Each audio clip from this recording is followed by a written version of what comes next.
And I think those of us who've been in large companies also appreciate that, because you do have the company of other people, and you have the sense of energy and of being a team and of working together, and it always starts in class. Yeah. Well, now tell us, we're all coming from sort of a ballet world, or this discussion has. I don't whatsoever. I'm the provider, the purveyor. Charlie, you have to speak about your tap career. Actually, I come from a musical theater background, and as a young dancer, I was trained in ballet and tap and jazz. And however, I've been teaching tap dancing here for over 10 years now, and I have to say that the environment in which Carol has provided for us all, not only teachers but dancers, it's just a wonderful place to come. I stopped taking ballet, I guess, 8 years ago because I had developed a little injury, but I agree with Allegra. Ballet is, in terms of the exercise and the wonderfulness of just being at the bar and starting the class and dancing, and as opposed to just exercising, is the absolute best thing in the world. Well, if I had learned tap, I would be doing it, but I didn't as a child, and I feel it really be hard. Too late. Tap is very good for the musicality. I think it helps ballet dancers. I don't know, there's conflict there in terms of thinking, saying, well, maybe the ankles are too loose and ballet. The knees bend or whatever. It's the physicality, that's a different bag. I learned tap when I was quite young. In fact, I choreographed a number of tap musicals in England. Oh. Charlie, you might not know that. No, I didn't. But even now, I sometimes use a lot of the thinking behind tap rhythms in my class, because I think they're so musical, so wonderful. And the breaks and the play of it for you, in a way, isn't it? The musicality. Yes, because I've always loved the way tap dancers play with the music. Yeah. I mean, and yeah. Well, now someone who's moving in and out of our terrain, speak about. Well, I mean, I personally, steps for me has been a very important step in my journey. I have found my career was with the Joffrey Ballet from 66 to 79, when Mr. Joffrey was alive, and we had wonderful golden years.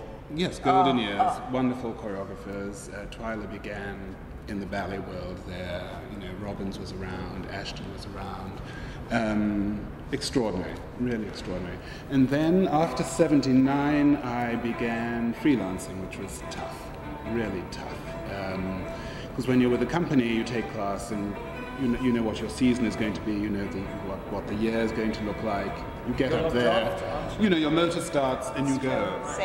But and especially for a dancer like myself, who was not somebody who could just go and guest and do Nutcracker here or Sleeping Beauty there or Swan Lake.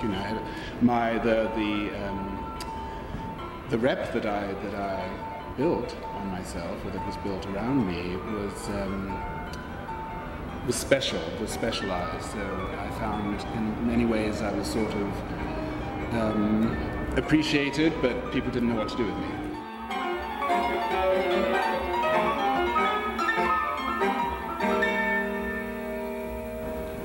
So to work on the craft of teaching is what I was able to do here, and that's been extraordinarily rich. And then you find out who you are through that, and then that affects your choreography. That's so interesting that you mentioned that, Christian, because I don't believe that one can really teach teaching. I think that we all develop as teachers through actually teaching. Yes, I agree. And through doing it, and learning the craft through practice. And it's also kind of a human experience in a way, that walking into that room, it is the greater unknown, and all these variables, dynamics.